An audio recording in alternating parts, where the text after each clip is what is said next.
भाविदं मृणानं दुहे जाति विनश्यति तं जहाबलं जोई अप्पा दुखे पासे।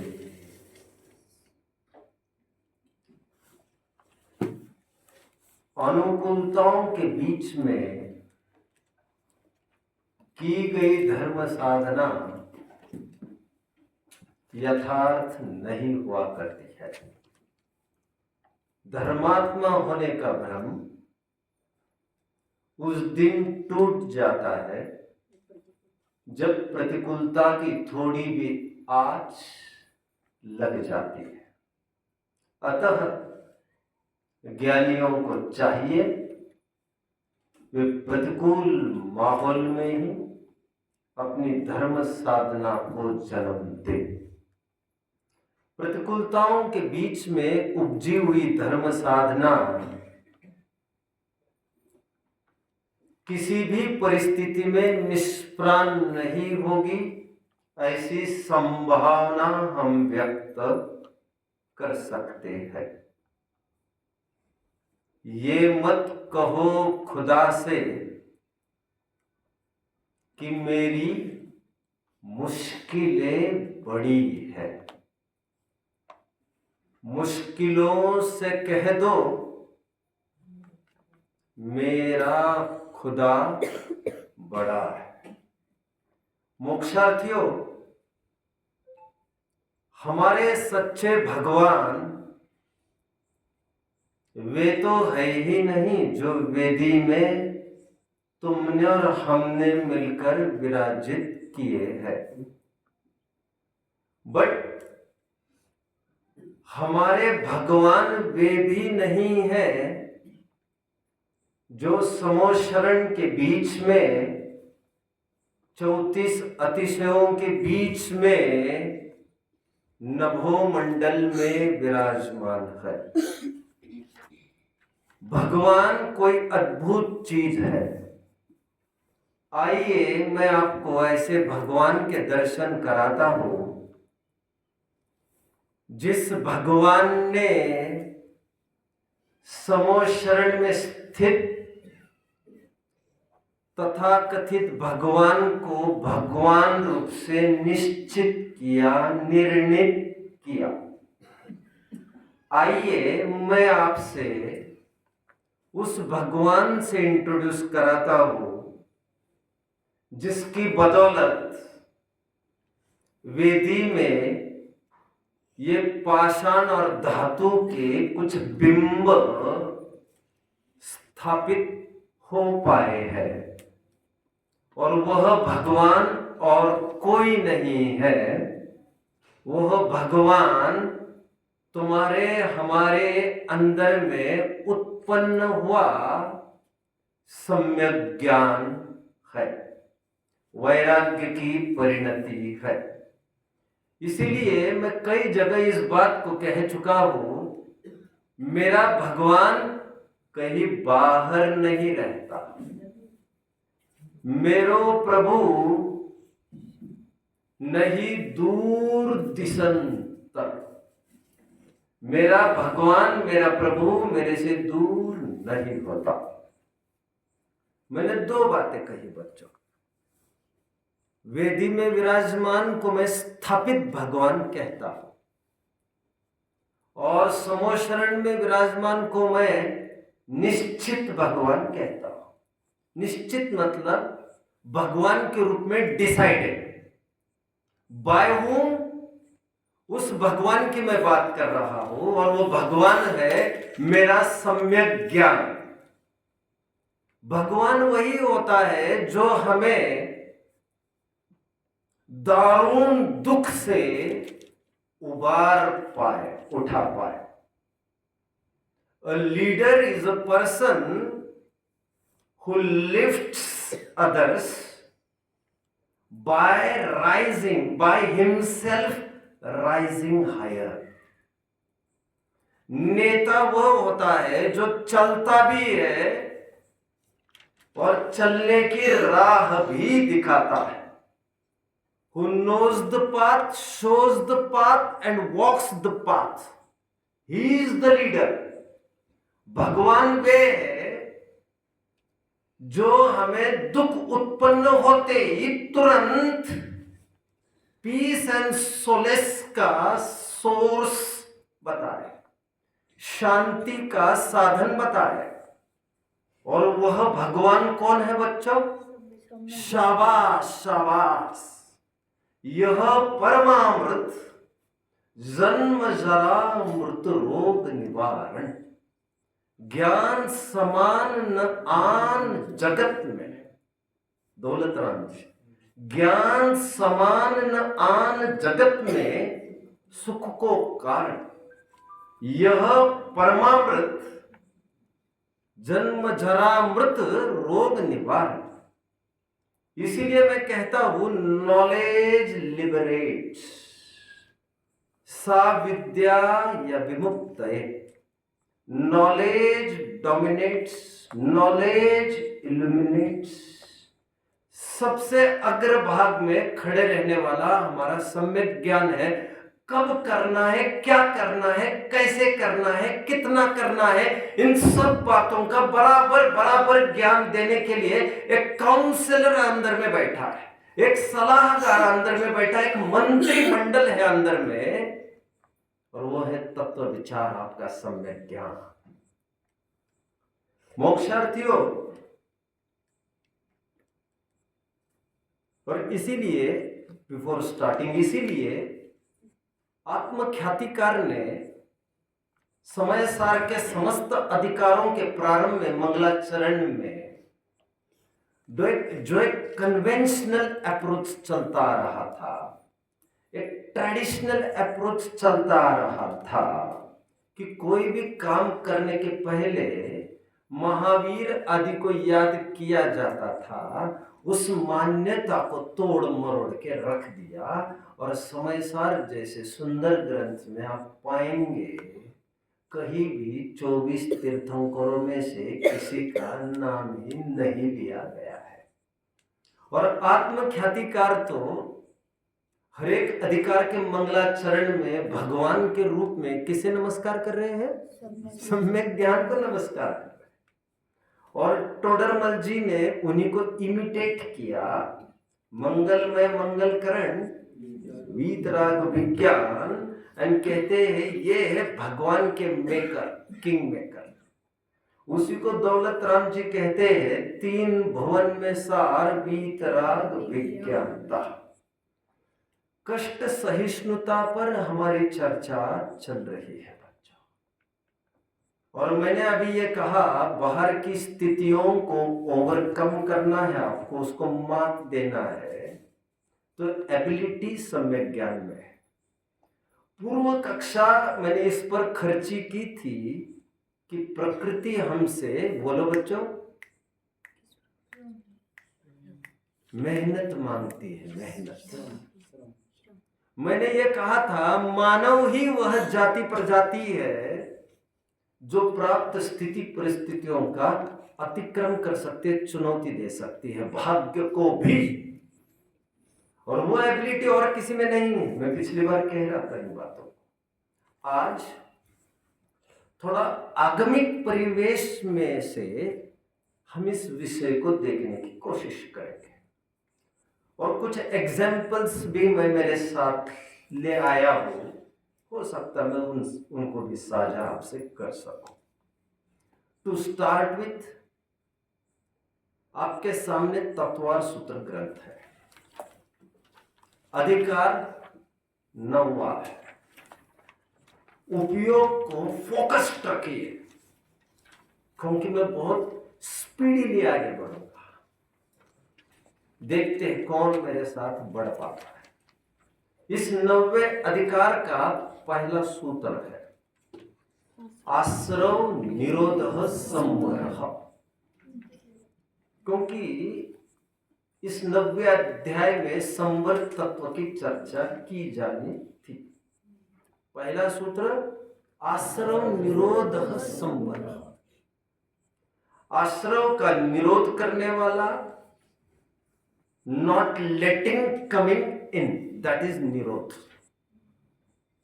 विरोध उसी को कहते हैं जो बीमारी उत्पन्न हुई and you starting repelling it with some sources. निरोध उसे कहते हैं कि उसे खड़ा ही नहीं रहने देना। कितने जन मुझे फॉलो कर रहे हैं बच्चों? विरोध इज लाइक मेडिसिन एंड निरोध is like your vaccines. Anyway, coming to my topic. पहला सूत्र है आश्रव निरोध संवर। आश्रव का निरोध व संवर है। प्रश्न पूछा, संवर कैसे होता है जी? Tell me the way to achieve संवर।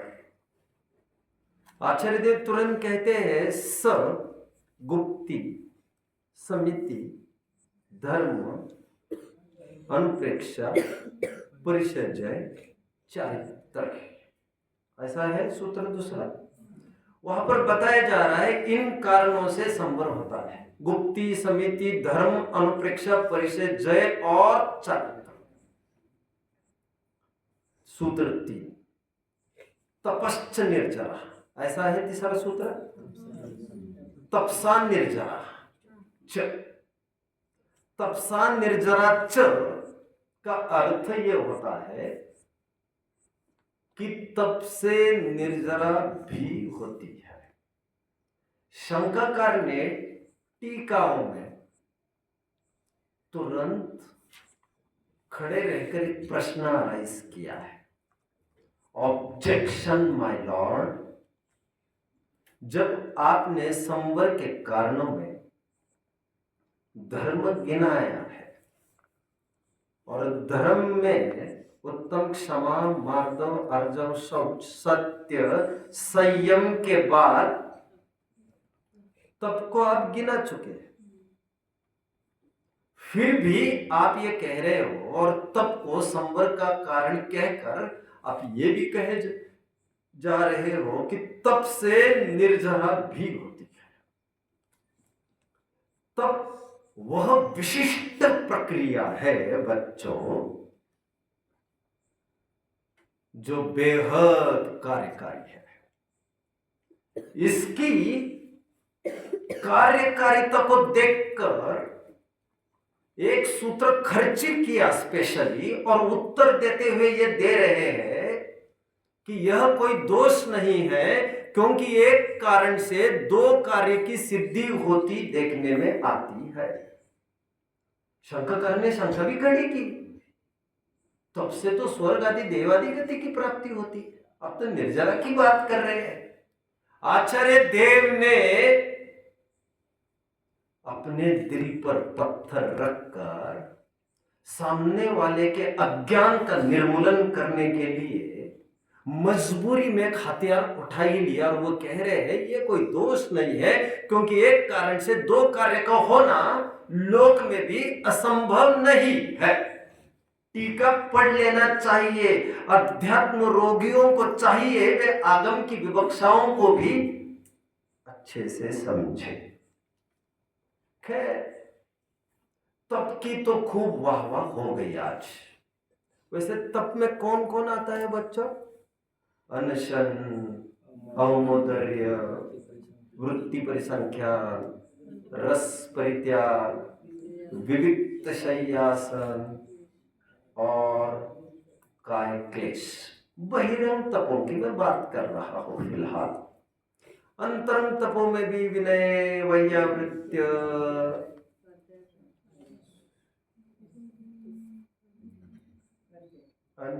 प्रायश्चित स्वाध्याय व्युत्सर्ग ध्यान। खैर, मुझे तो उसकी गिनती करनी भी नहीं है फिलहाल। मुझे तो ध्यान आकर्षित करना है आपका। तपश्चरणों के कारणों की तरफ ध्यान दीजिए। ये तपश्चरण मतलब ये निर्जरा के कारण कहे जा रहे बच्चों। जैसे मैं एक साइट करता हूं, रस परित्याग, मैं अमुक रस का सेवन नहीं करूंगा। वृत्ति परिसंख्यान, ऐसा आहार मिला तो ही करूंगा। इफ्स एंड बट्स स्वयं खड़े किए जा रहे हैं, इतनी कंडीशंस खड़ी कर रहे हैं, ये तो तुम्हारे ही मार्ग में रोड़ा अटका रहे हो। तुम ऐसी कुछ कंडीशंस खड़ी क्रिएट कर रहे हो कि जो तुम्हारे ही पैरों पर हथौड़ी ठोकी जा रही है। आचार्य देव कहते मेरे पैरों पर नहीं, तृष्णा के पैरों पर। और जो ये फर्क कर सकता है मेरी और तृष्णा के बीच का, वो तपश्चरण की महिमा को बेहतर समझ सकता है। कितने जन मेरे साथ चल रहे हैं बच्चों? अंतिम तप तो क्या कह रहे हैं बहिरंग तपों में? काय क्लेश, जिसका सीधा अर्थ है शरीर को सुखाना, शरीर को तपाना, शरीर को गलाना, शरीर को मरने के लिए खुला छोड़ देना, क्योंकि वो मरेगा तो हम शांति से फिर जी सकेंगे। क्योंकि हम दोनों एग्जैक्टली अपोजिट एंटिटीज हैं और दोनों का साथ रहना बहुत टाइम तक बना नहीं रह सकता। कुछ थोड़े टाइम के लिए बना हुआ ये joint venture, give and take policy पर बेस्ड ये एक सिम्बोसिस है। For a particular reason, for a particular period we have come together to meet a particular purpose. We use and then we throw it. ये policy से सराबोर दोनों तत्व है। कौन कौन से? जीव और शरीर। शरीर भी यही चाहता है, वो will use it and throw it out. And जीव के भी हाथ में ये बाजी है, we will use it and we may throw it out. कितने जन मुझे समझ रहे हैं? तुम शरीर को नहीं छोड़ोगे तो शरीर तुम्हें छोड़ेगा जरूर, क्योंकि यह एक टाइमली बॉन्ड है। यह एक डील के तहत आमने सामने आकर खड़े हुए हैं। और शरीर को छोड़ने का तात्पर्य आत्महत्या नहीं, कायोत्सर्ग।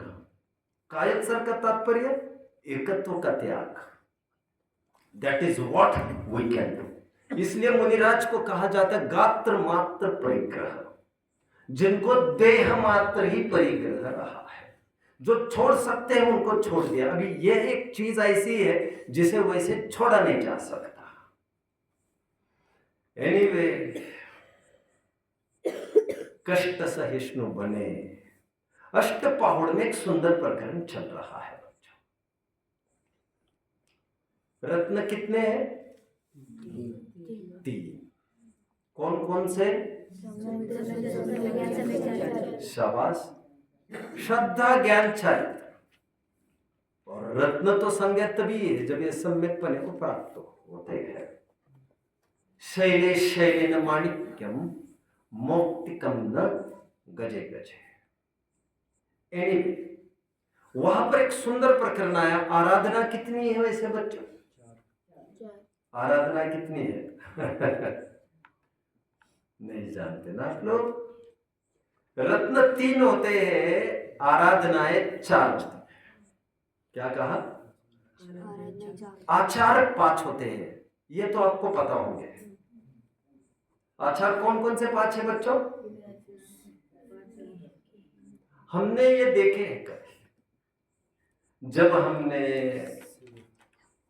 आचार्य के 36 गुण देखे थे, तब हमने वहां पर 36 गुणों में पंचाचार देखे तो थे।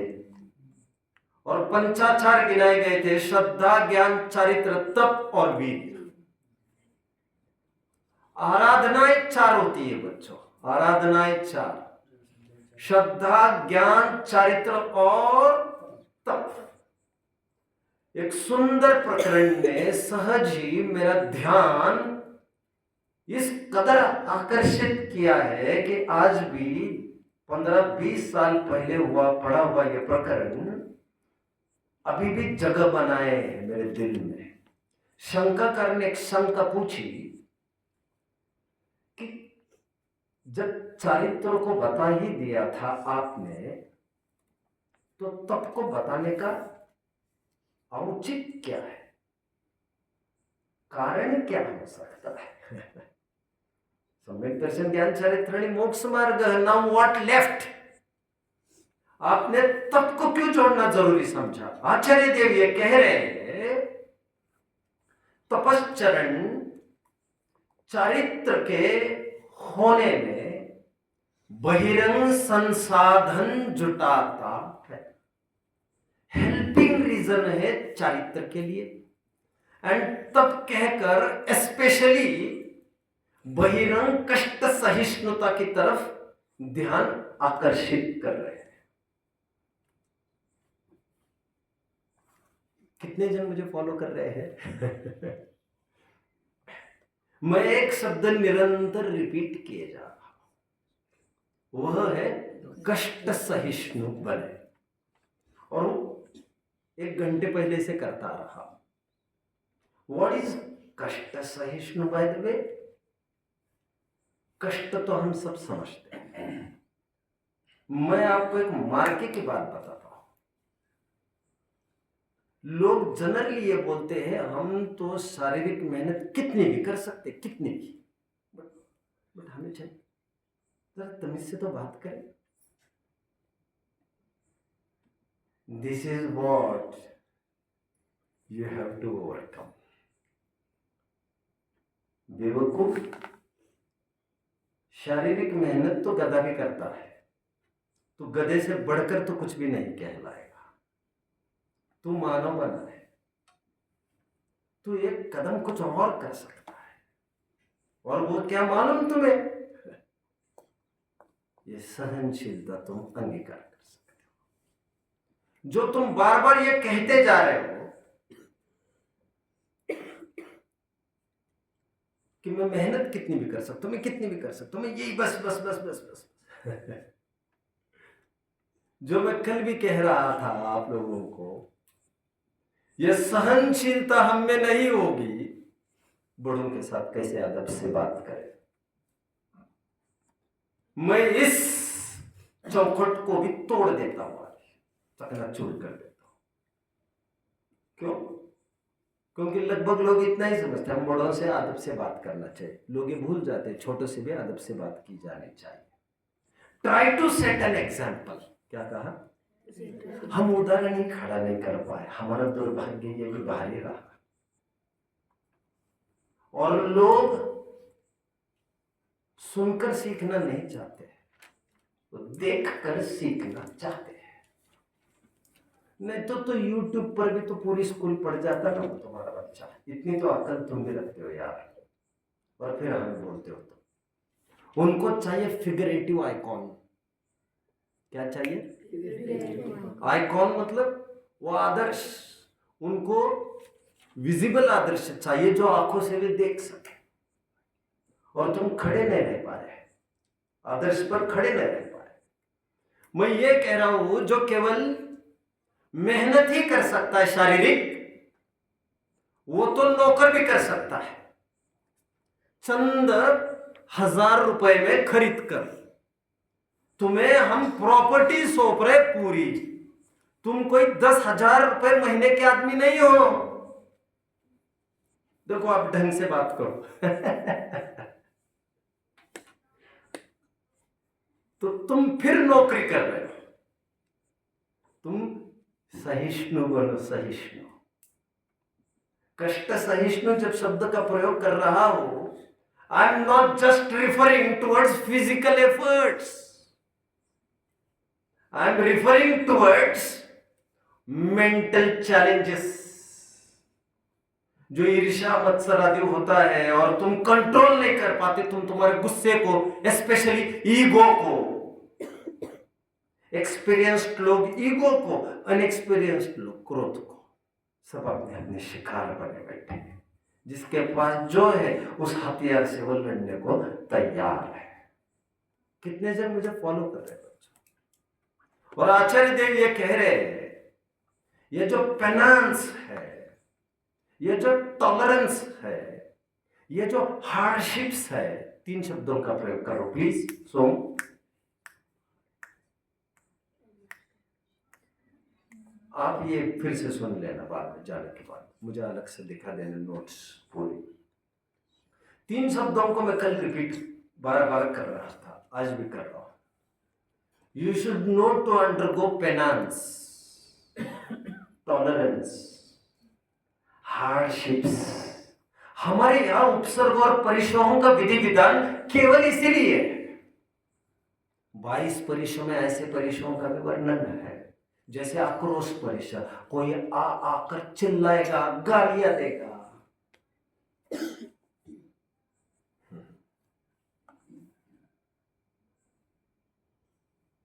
और तुम्हें उसके बीच में सुखी रहते आना चाहिए। मैं बहुत जल्द ही I will come with new and interesting topic of logics. Abhay Kumar एक मंत्री हुए बच्चों। कौन? अभय कुमार। उसको एक चैलेंज दिया गया था, इन जंगली कुत्तों के बीच में तुम बैठकर भोजन करके दिखा दो। कितने जन फॉलो कर रहे हो? भोजन करके दिखा जंगली कुत्तों के बीच में, और भूखे प्यासे थे वे कुत्ते। अब ये एक आर्ट है, तुम्हें भोजन करना है, तुम्हें वो कैसे करना एक आर्ट है। अब मैं 3-4 घंटे बाद इसकी चर्चा करूंगा, अलग से विषय लेकर खड़ा रहूंगा। बट मैं ये कह रहा हूं, इन भौंकते कुत्तों के बीच में इनको भौंकना भी टर्न नहीं देना चाहता, ना कुत्ते टर्न देना चाहता हूं मैं। अब किस प्रकार आप आपका ज्ञानामृत का सेवन कर सकते हो, दिस इज एन आर्ट। समझ रहे बच्चों? मैं थोड़ा संकेत करता हूं। अभय कुमार ने क्या किया होगा? अभय कुमार श्रेणिक का पुत्र था, मंत्री था, महान इंटेलिजेंट। क्या ट्रिक अपनाई होगी उन्होंने? टुकड़े फेंक दिए सब तरफ पहले। समझ में आ गया? वही वो टुकड़ों में ही संतुष्ट हो जाएंगे तो मैं मेरा यहां पर भोजन करूंगा। दुर्जनों को चाहिए ईगो का पोषण, उनके लायक उनको टुकड़े फेंक दो, तुम तुम्हारा शांति से भोजन कर लो। लोग में कहते हैं ना, छोटे बाप का बन जाना हमारा क्या बिगड़ता है। लोग में कहते हैं येड़ा बनकर पेड़ा खाना हमारा क्या बिगड़ता है। काहे के लिए और स्मार्ट मतलब बोल देना, हम अकल नहीं है हमको। वैसे तो सचमुच ही अकल नहीं है, जो है वही बोलने के लिए बताया जा रहा है, लेकिन इसके मात्र से भी तुम खिसियाए जा रहे हो, क्योंकि तुम्हें अकल है नहीं ना। अकल होती तुम ये भी स्वीकार करते अकल नहीं है मुझे, लेकिन उसके लिए भी अकल नहीं है तुम्हारे पास, और तुम सिद्ध करने में तुले हो, डटे हो। एनीवे, कष्ट सहिष्णुता का मैं अर्थ कर रहा हूं बच्चों। कष्ट सहिष्णुता का अर्थ किसी पत्थर फोड़ने की तरफ मेरा संकेत नहीं है, धूप छाव झेलने की तरफ भी मेरा संकेत नहीं है। जो काम गधा और एक नौकर कर सकता है 10,000 महीने का, वो काम हम तुमसे नहीं करा रहे हैं। गधा मजूरी के लिए हम पैदा नहीं हुए हैं यहाँ पर। हमें कुछ नया काम करना है। आक्रोश परिसर एक वध परिसर भी है। मैं अभी चर्चा भी नहीं करना चाहता इन सब की, एक सैंपल दे रहा हूं मैं आपको। 22 परिसरों की चर्चा संक्षेप में हम कर चुके हैं, एक बार याद आ रहा है आपको। वध परिसर में कोई प्राण घातक अटैक करे, मारने को देखे जान से, फिर भी आप टस से मस नहीं रहो, और फिर उनको कहो मेरी हिम्मत देखो कि मैं टस से मस भी नहीं हुआ, ये मेरी हिम्मत है। वो कह रहा है ये मेरी हिम्मत है। सबके अपने हिम्मत के तकाजे हैं, सबका अपना अपना हिम्मत का एक क्राइटेरिया है, और तुमने ही ये क्राइटेरिया तय किया। 10 हत्याएं की है मैंने, ये मेरी हिम्मत है, ये तुमने तय किया, किसी डिक्शनरी में लिखा नहीं है। जब तुम स्वाधीन हो तो हम भी स्वाधीन है हिम्मत की परिभाषा को तय करने। कष्ट सहिष्णुता के अर्थों को समझने की मैं बात कर रहा हूं। थोड़ा आध्यात्मिक परिवेश में मैं थोड़ी बात करना चाहता हूं। मैं इसलिए लौकिकता की तरफ से नहीं मुड़ा पहले, क्योंकि फिर मैं ये धार्मिक बिंदुओं को फिर मैं चूक जाता। हमारे ग्रंथों में यह भी प्रश्न खड़ा किया गया है बच्चों, मुनिराज के 28 मूल गुणों में, ये मैंने जो भाग लिखे मंगल शासन भाग लिखा है, उसमें मैंने इसको पार्ट दिया है उस चैप्टर में। मैं चाहता था समाज को ये चीज पता चले। 28 मूल गुणों में आप जानते हो तप को नहीं लिया गया है। शंकाकार ने शंका पूछी ग्रंथों में, 28 मूल गुणों में आप 5 महाभूत को गिनाया, 5 इंद्रिय जय को गिनाया, 5 समिति को गिनाया, 6 आवश्यक को गिनाया, आपने खड़े खड़े भोजन की बात की, आपने एक करवट पर भूमि पर शयन की बात की, नग्न रहने की बात की, सब बात की, आपने तपश्चर्य की बात नहीं छेड़ी। तो आचार्य देव ये कहते हैं वहां पर केशलोच है ना, केशलोच वह तपश्चर्य का एक एपिटोम है, वो एक सिंबॉलिक लैंग्वेज है, हमारी सांकेतिक भाषा है। दिस इज तपश्चर्य। इसीलिए भले ही नग्न न होना पड़ा मुनि होने के लिए, तो आवश्यक प्रावधान नहीं है वो। नग्नता अंगीकारना जरूरी नहीं है मुनि को, बट केशलोच जरूरी है। कितने जन फॉलो कर रहे हैं मुझे, मैं जानता आप लोगों को दिक्कत खड़ी हुई है, बट यह सब आपको भाषा ज्ञान न होने से हो रही है। मैंने ये नहीं कहा कि नग्न हालत के बिना मुनि हो सकता है, मैं इतना ही कह रहा हूं नग्नता अंगीकारनी पड़ी नहीं उसको। One and the same thing. No my dear, क्योंकि वो जन्मजात वैसा ही था, 8 साल तक कपड़े ही नहीं पहने, तो उसको उतारने की नौबत ही नहीं आई। बट केशलोच तो उसको अनिवार्य शर्त है, और वही that is an acid test through which will have to pass. वो एक निर्णायक कसौटी होगी, वो होगी तेरी सच्ची कसौटी, तो कितना खरा उतरेगा। होनहार विद्वान के होत चकने पात, मुख पृष्ठ से पुस्तक की परीक्षा होती है, केशलोच से तुम्हारे जीवन को हम नाप सकेंगे, आने वाले सन्यासी जीवन को। जितनी उफ और हाय होगी तुमको, उतने फेलियर्स के चांसेस आपके पक्के। जाओ बेटा घर पर और ट्रेनिंग करके, और घर पर ट्रेंड पर्सन नहीं चाहिए इन दिस। कितने जन समझ रहे हैं मेरी बात को? ओ नहीं समझे ना? केशलोच का ट्रेनिंग नहीं हुआ करता कभी भी। केशलोच पहली बार जीवन में उन्हीं के सामने होता है, ट्रेनिंग नहीं होता केशलोच का कभी भी।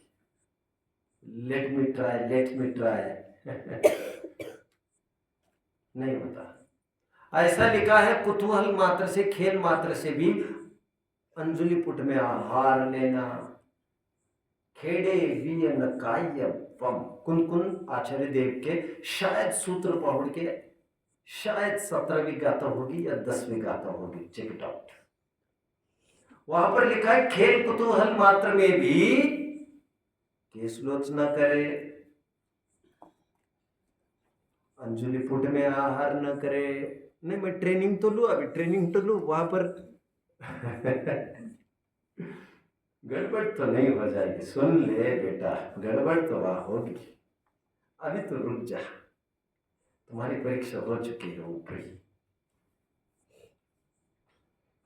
क्योंकि वो सब अपने आप होगा वहां पर। और केशलोच करते करते एक दिन यूज टू होने पर फिर बाद में पेनफुल नहीं होता, 4थी बार 5वीं बार फिर उत्तर लेस पेनफुल होता है। फर्स्ट टाइम तो पेनफुल होगा ही ब्लीडिंग होगी टेरिफिक। एक बार को खींच के देखने में तो कोई आपत्ति नहीं है, देख सकते हैं। एक बार को खींच के देखने में आगम का अपलाप तो नहीं होने वाला है, क्योंकि मुनि होने के लिए ये ट्रेनिंग नहीं लेना, इतनी बात है। मैं आपको एक आजमाइश की बात कर रहा हूं, नॉट टॉकिंग अबाउट प्रैक्टिसिंग। कितने जन मुझे फॉलो कर रहे हैं बच्चों? केशलोच स्वयं एक कष्ट सहिष्णुता है। लोग कहते हैं ना, जैन धर्म मतलब तलवार की धार पर चलने जैसा है। वे किस एंगल से क्या बोल रहे हैं ये मैं नहीं जानता। लोग कहते हैं ना, जैन शासन को अपनाना मतलब दांतों तले लोहे के चने चबाना। वे क्या समझ रहे इससे मैं नहीं जानता, बट इतनी पुख्ती बात मैं आपको कह सकता हूं कि इसमें शरीर के सड़ने गलने की कोई परवाह नहीं हुआ करती। आज मैं काफी कुछ पढ़ रहा था, the more I read the more I get confused what is to be serve to you. मैं आज खूब सारा लिटरेचर इतना पढ़ रहा था, मैं सोच रहा हूँ नए नए नए मैं कुछ आपको दूं जो मैंने लाइफ में कभी भी नहीं दिया, और शायद ही समाज के लिए तो वो नया ही होगा। 1% लोग होंगे जिन्होंने कभी पढ़ा होगा इस साहित्य को। मैं चाहता हूँ नवीन नवीन देना, बट मैं जितना पढ़ता जाता हूँ मैं डूबता ही जाता हूँ, कहाँ से चालू करो कहाँ अंत करो। But let's see what happens. संलेखना एक अनुष्ठान कहा है हमारे ग्रंथों में, एक व्रत कहा है संलेखना। यह सब व्रत और अनुष्ठान की मैं बात करूं, वो सब कष्ट सहिष्णुता के इर्द गिर्द में घूम रहे हैं। एंड कष्ट सहिष्णुता once more is not of just physical penance. हम हमारे भावनाओं को नियंत्रण में लाए, ईगो के विषय बने और आप ईगो न करो, मायाचारी के विषय बने आप उसको न करो। आप सीधी भाषा में साम्य भाव अंगीकार सको, that is great. Don't try to make the things happen, let them happen, see them happening on themselves। संलेखना की चर्चा कभी कर लेंगे। संलेखना का भी अर्थ कहा है सत प्लस लेखन, सम्यक प्रकार से शरीर को कृश करना। एंड ऑफ कोर्स कषाय को कृश किए बिना शरीर का कृश करना is not of that use. And really कषायों को ही कृश किया जाता है, शरीर तो कृश हो जाता है, लेकिन चरणान योग की भाषा में बोला जरूर जाता है ये शरीर का क्या हाल बना रखा है।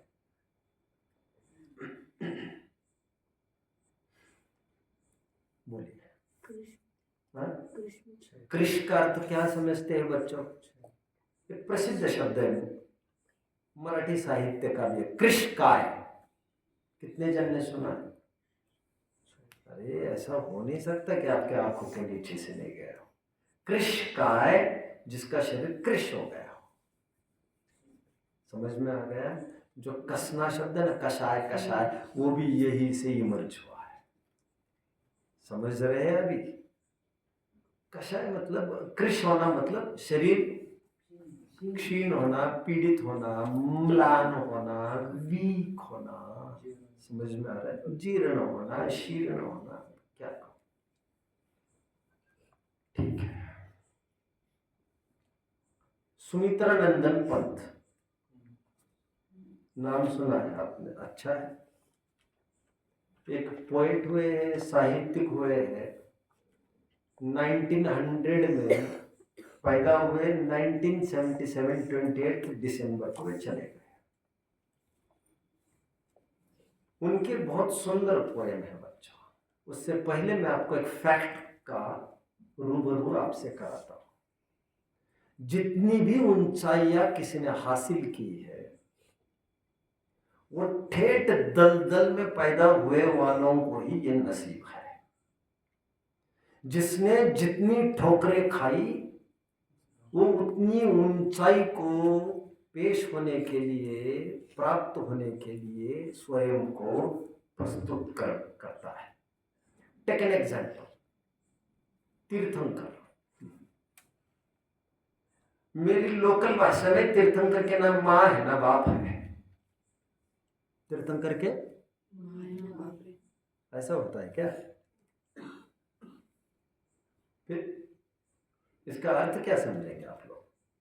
तीर्थंकर ऐसे जीव है जिन्हें ना जनवाने का योग मिलता है, ना जिनेंद्र भगवान का योग मिलता है, कोई योग नहीं, कोई सोर्स नहीं।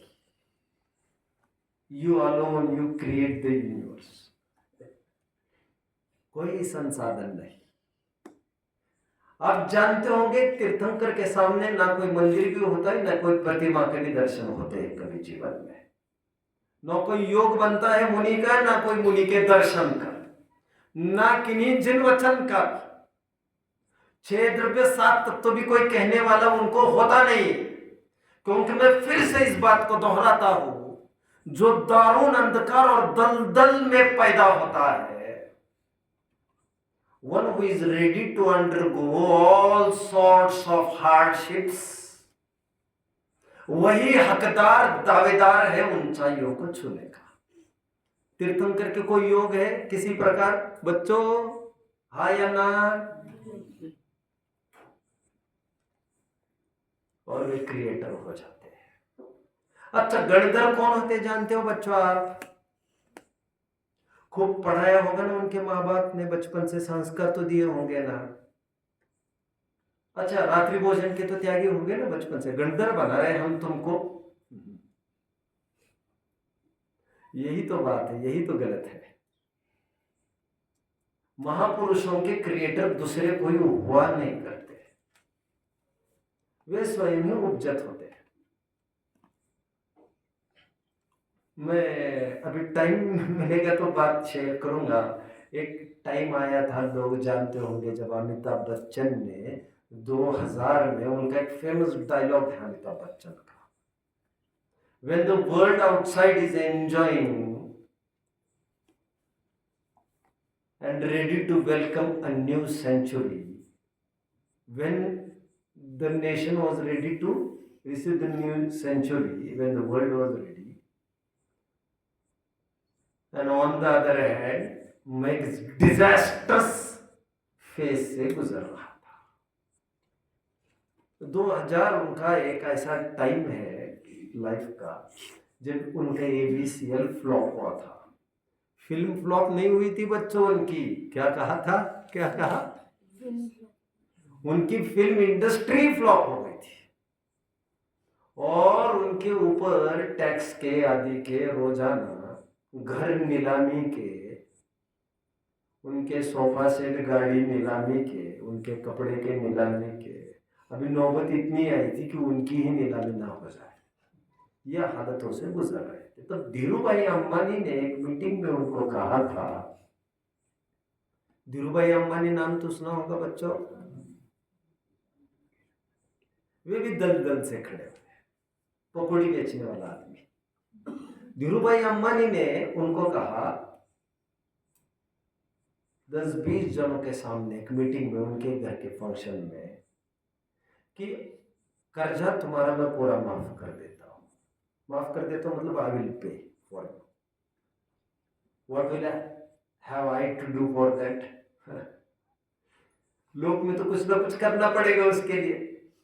नहीं, दोस्ती खातिर, दोस्ती खातिर मैं पूरा, मत घबराओ मत।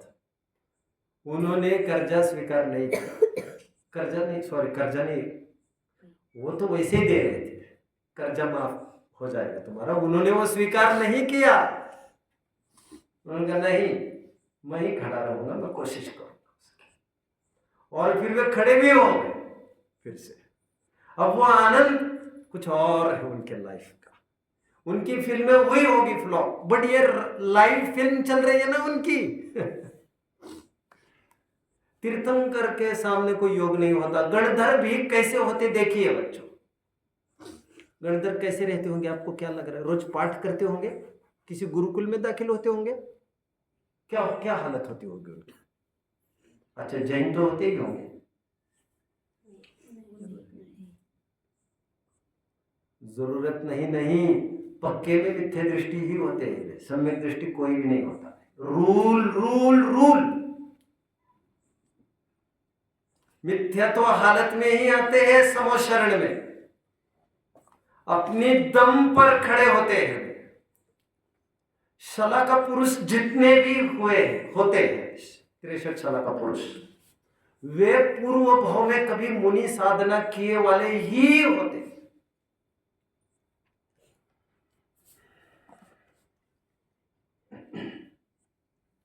मैं कभी बहुत कहता था, मनोती मन्नत का यह धर्म नहीं है। क्या कहा मैंने? मनोती मन्नत जानते हो बच्चों? मनोती मन्नत, मनोती मन्नत का धर्म नहीं है, यह तो मेहनत का धर्म है। झुक झुक कर सीधा खड़ा हुआ, अब फिर झुकने का शौक नहीं, अपने ही हाथों रचा स्वयं, अब फिर तुमसे मिटने का खौफ नहीं। आप हमारे, अभी टाइम जाएगा, मुझे कुछ उदाहरण भी साइट करने आपको अच्छे, शॉर्टली मैं बताता हूँ आपको। परिहार विशुद्धि के जो अर्जित करते हैं ऐसे मुनिराज भी कितनी मेहनत करते हैं, ये पूरा उल्लेख है, उस बल पर कितनी रिद्धि होती है। प्लीज अभी मैं अभी नहीं कहूंगा क्योंकि टाइम इज किलिंग। सुमित्रा नंदन पंत की मैं बात कर रहा था, उनकी एक फेमस कविता है बच्चों, वियोगी होगा पहला कवि, आह से उपजी होगी गान, निकलकर आंखों से चुपचाप वही होगी कविता अनजान। मुझे तो एक की तरफ ध्यान आकर्षित करना है आपको, वियोगी होगा पहला कवि, आह से निकली होगी गान। इसका क्या मतलब है बच्चों? जितने कवि हुए हैं, कवि नस्ल वाले, वे सब संकटग्रस्त होना जरूरी है उनको। अभी मुझे जैसे मुक्ति दीदी कह रही थी, उनकी जन्म प्रोफेसर है कोई, वो निरंतर ये कहते हैं धर्म करने के लिए पैसा होना जरूरी है। मैं इस पर एक आध घंटा कभी बात कर सकूंगा, आप चाहो तो वैसे करूंगा, बहुत जल्दी करूंगा, तो फिर 5-6 घंटे का है मेरा विचार। जितने भी फिलोसोफर्स आज तक हुए हैं वे सब पैसे वाले हुए हैं। May it be Socrates, may it be Pythagoras, may it be Diogenes, may it be Aristotle, may it be Plato, may it be anyone, पैसे वाले हुए। वे प्रोफेसर कह रहे हैं, मैं नहीं कह रहा हूं, और वे ये कह रहे हैं पैसा होगा गांठ का तभी तो बैठकर कुछ सोचेगा। पैसा होना जरूरी है धर्म करने के लिए। मैंने उस लाइन को चेक किया, तुरंत चेक किया, मतलब ऑब्जेक्शन अराइज किया मैंने कहा यह जरूरी नहीं है, सर्वव्यापक नियम भी नहीं है। हमारे टोडरमल जी, हमारे बनारसी दास जी एक्स्ट्रॉर्डिनरी फिलोसोफर्स थे, और उनके जीवन में ऐसा कुछ भी नहीं था। ये पॉलिश्ड मॉडर्न फिलोसॉफीज की परिभाषा आप हमको बता रहे हो। सच्चे दार्शनिक की संपत्ति प्रतिकूलता होती है। जो दारुण प्रतिकूलताओं को सामना करेगा वो विशेष उपलब्धि करेगा अपने जीवन में, उसकी विचारधारा विशेष जोड़ करेगी। कितने जन मुझे फॉलो कर रहे हैं बच्चों? वो कभी ये कह रहे हैं आह से निकला होगा गान। आह मतलब दर्द, दर्द। लोक में कहते हैं ना दर्द भरे गीत, कितने जन ने सुना ये दर्द भरे गीत? चलो चलो, आप हाथ भी ऊपर कर रहे हो।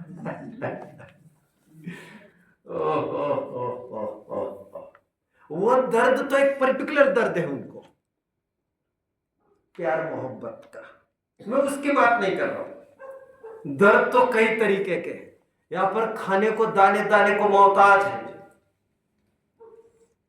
ये भी दर्द है।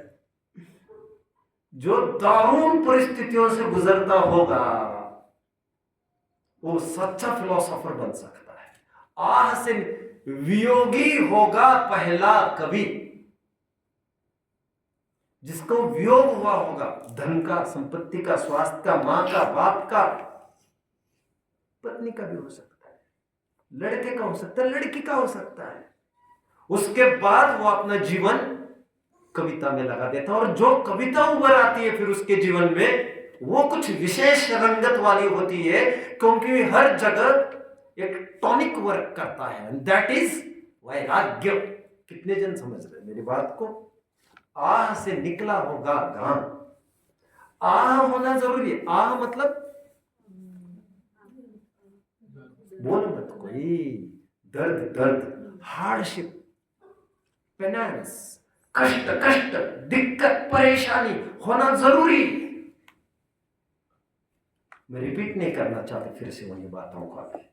आइए मैं थोड़ा बनारसी दास जी को साइड आउट करता हूं, फिर टाइम मिले तो जैसा मैंने कल बोला था आपको, और भी पर्सनालिटीज को मैं याद कर सकता हूं, बट शायद I will take one more session, let's see what happens. Banarasi Das ji हुए बच्चों, तीनी विवाही भारजा। आप लिख नहीं पाओगे अभी ये सब, आप सुन ही लीजिए बस। तीन ही विवाही भारजा, सुता दुई सुत साथ। क्या मतलब है इसका बच्चों? तीन पत्नियां से शादी की, तीनी विवाही भारजा, भार्या मतलब पत्नी, तीन शादियां हुई, तीनी विवाही भारजा, सुता दुई सुत साथ। समझ में आया क्या कहा? 9 बालक हुए मुए। कभी मेरी भी 3 पत्नियां थी, कभी मेरे भी 9 बच्चे थे, सब मर गए। जो तरवर पतझार भय, रहे ठूठ से होई।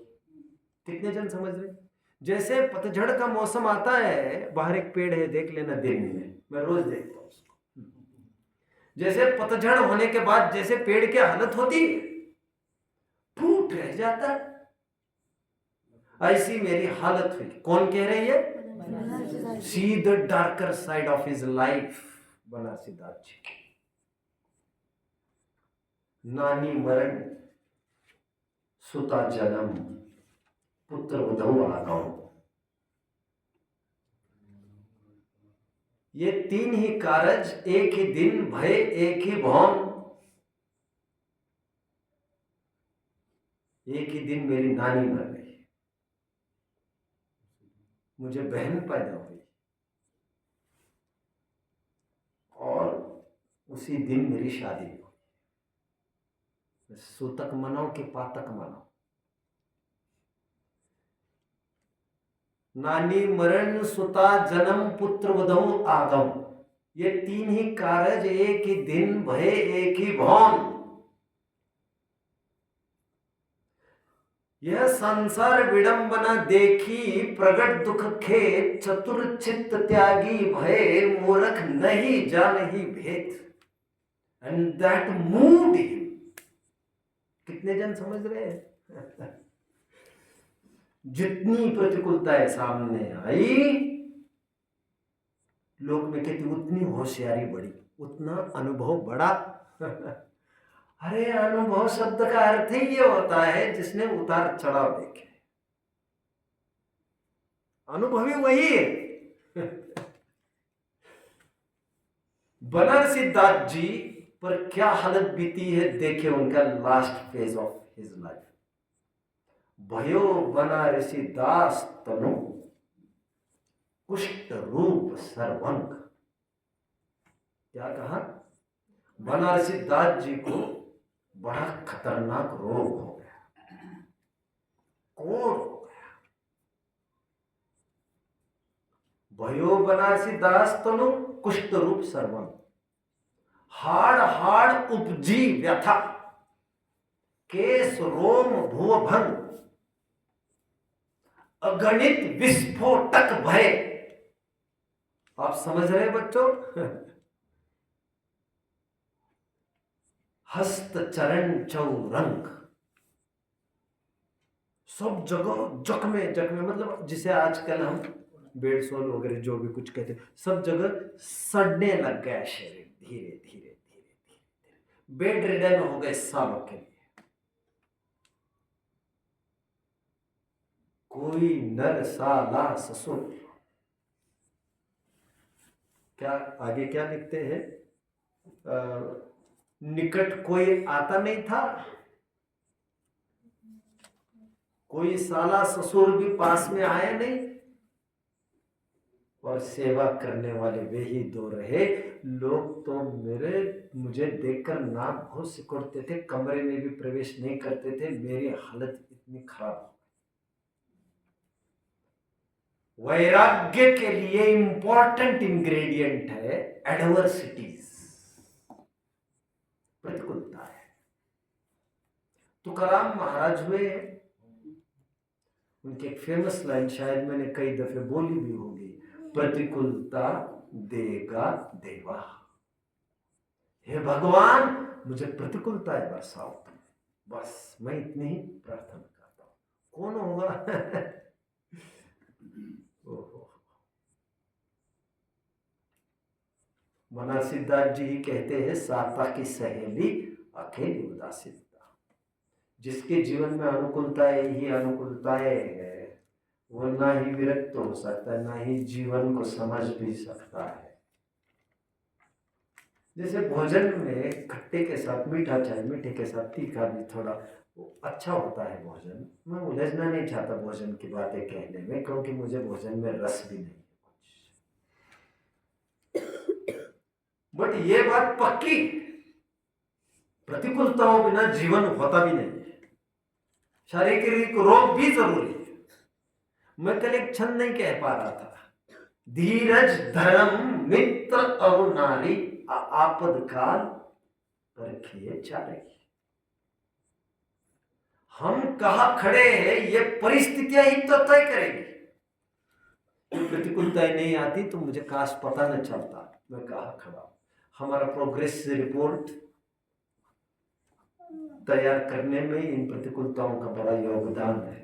इन प्रतिकूलताओं को दोनों हाथों से अगवानी दो, स्वागत करो, आलिंगन करो। ये हमारे शत्रु नहीं है, ये हमारे सच्चे मित्र हैं। ये हमारी पहचान कराते हैं। क्या कहा बच्चों? बहुत एक मैं कहता रहता एक शायर की लाइन,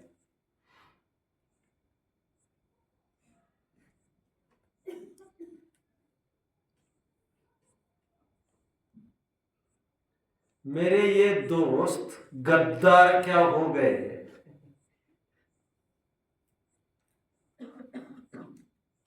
वैसे तो मैं लाइन बोल रहा हूँ एक्चुअली, वो टेस्ट तो आपको आएगा नहीं क्योंकि मूल लाइन ही चली गई ना।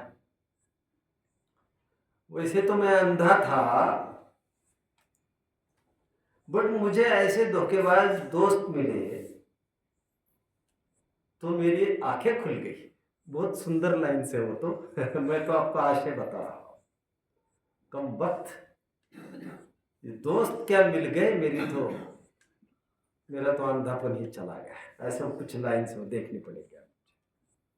इनके कारण मुझे अंधेरे में भी साफ साफ नजर आने लग गया। अपने कौन पराये कौन इसका निर्णय मैं कर सका। इसीलिए तुलसीदास के अंतिम पंक्ति, निंदक नियरे राखिए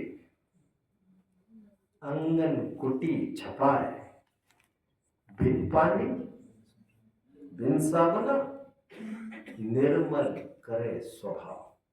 मराठी की कहावत,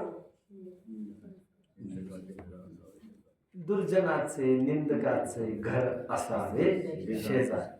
शेजारी की बात कर रहे हैं, पड़ोसी की, बट तुलसी कह रहे अंगन कुटी छपा है। उसको अपने आंगन में एक कुटिया बना के दे दो।